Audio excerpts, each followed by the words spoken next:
বাংলাদেশে অস্ত্র সরবরাহ করবে চীন ও পাকিস্তান, কপালে ভাঁজ ভারতের। বাংলাদেশের সাথে সম্পর্কে ভাটা পড়েছে ভারতের। দেশে গণহত্যা চালিয়ে পালিয়ে যাওয়া ফ্যাসিস্ট হাসিনাকে আশ্রয় দিয়ে ভারত যে ভুল করেছে তার খেসারত দিতে হচ্ছে পদে পদে। ভারতের প্রধানমন্ত্রী নরেন্দ্র মোদীর কাছে বাংলাদেশের জনগণের চেয়েও বেশি গুরুত্বপূর্ণ হাসিনা, এটা আর বলার অপেক্ষা রাখে না। সম্প্রতি বাংলাদেশে অস্ত্র সরবরাহের ঘোষণা দিয়েছে চীন। এই খবরে যেন মাথায় হাত ভারতীয়দের। পাকিস্তান ও চীনের সাথে সীমান্ত নিয়ে ভারতের বিরোধ যুগ যুগ ধরেই চলে আসছে। বাংলাদেশের সাথেও সীমান্তে মাঝে মধ্যেই উত্তেজনা ছড়ানোর অপচেষ্টায় লিপ্ত ভারত। স্বৈরাচার হাসিনার পালানোর পর থেকেই বাংলাদেশের বিভিন্ন সীমান্তে কাঁটাতারের বেড়া নির্মাণ নিয়ে বিরোধে জড়িয়ে পড়ে ভারতের সীমান্তরক্ষী বাহিনী বিএসএফ। যদিও বাংলাদেশের সীমান্তরক্ষী বাহিনী বিজিপি একটুও ছাড় দেয়নি ভারতের দাদাদের।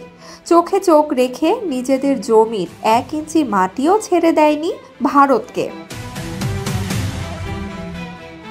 চাঁপাইনবাবগঞ্জ সীমান্তে দেখা যায় কাস্তে হাতে কৃষক বিজেপির সাথে ভারতের সীমান্তের দিকে পলকহীন দৃষ্টিতে দেখছেন।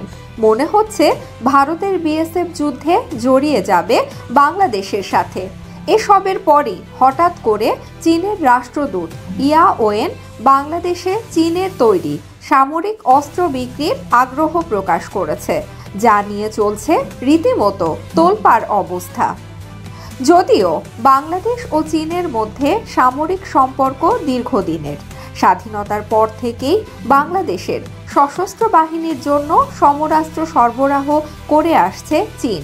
সামরিক সরঞ্জাম রপ্তানি তাদের অর্থনীতির একটি গুরুত্বপূর্ণ অংশ। চীন বাংলাদেশকে সামরিক অস্ত্র সরবরাহে আগ্রহী হওয়ার পেছনে একাধিক কৌশলগত ও অর্থনৈতিক কারণ রয়েছে বলেও মনে করছেন বিশ্লেষকরা।